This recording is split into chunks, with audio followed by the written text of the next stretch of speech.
condolence call. Let's bring in Republican strategist Lauren Zelt and Democratic strategist Peter Emerson with a big welcome to you both. Lauren, you first here. Even conservatives are kind of scratching their heads at all of this. Did the president allow himself to be baiting this fight? Well, you know, look, I think the president would obviously be better served by just leaving this fight alone and just focusing on honoring Sergeant Johnson. But what I do want to say is that it troubles me very deeply that any member of Congress on either side of the aisle would call themselves a rock star after politicizing the death of one of our fallen service members.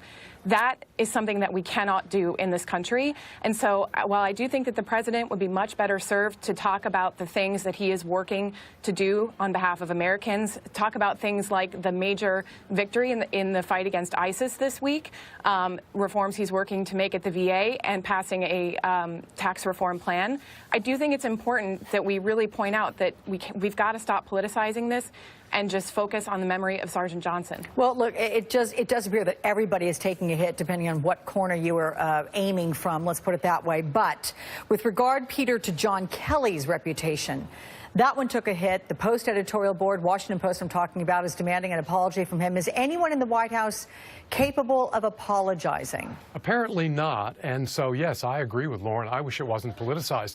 But of course, in fact, it's been politicized from day one when you have the president during his campaign dishonoring a gold medal family, the Khans, even questioning the patriotism of Senator McCain.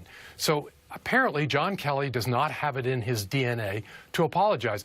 I hope he reaches out to Ashley Ebby, the president of the Student Council at Brooke High School, who today apologized what seems to be an inadvertent mistake by the student body on a banner, whereas John Kelly's been caught dead right in lying about something that he should have been either briefed on or known about well before. All right. Lauren, I want to talk about the president saying that Congress really should be giving up the Christmas break if tax cuts don't pass before that time. Do you think the GOP can get this done before the holidays?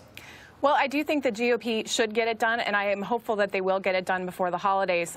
You know, I know there's a lot of political back and forth, of course, about the tax reform plan.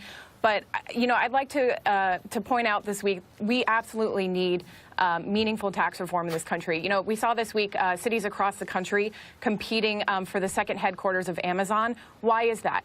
Because we need companies that are going to grow jobs for hardworking families here in our country. And unfortunately, right now, we can't do that. We have the highest corporate tax rate of any Western nation, and our tax code hasn't been updated for more than 3 decades. So I am optimistic that they're going to get it done. I think it's important that we get it done, and I think it's vitally necessary. And you're not agreeing here, Peter. Yeah, may I just quickly point out, it's used all the time. We do have the highest tax code, the highest rate. But not one corporation in America pays it. This tax reform is not tax reform. It's budget busting. It's deficit malpractice. And quite frankly, it's robbed the poor and middle class to give the wealthy a big, big gift. This is not Robin Hood. This is Robin Bad. Very, very bad. All right, guys. Would have had more time with you, but we did have Chris Matthews on the phone earlier unexpectedly. We're glad for his comments and yours. We will see you both again, Lauren and Peter. Thank you so much. Thank you. Coming up next, the hidden classified documents in the JFK assassination probe. Historian Alan Lichtman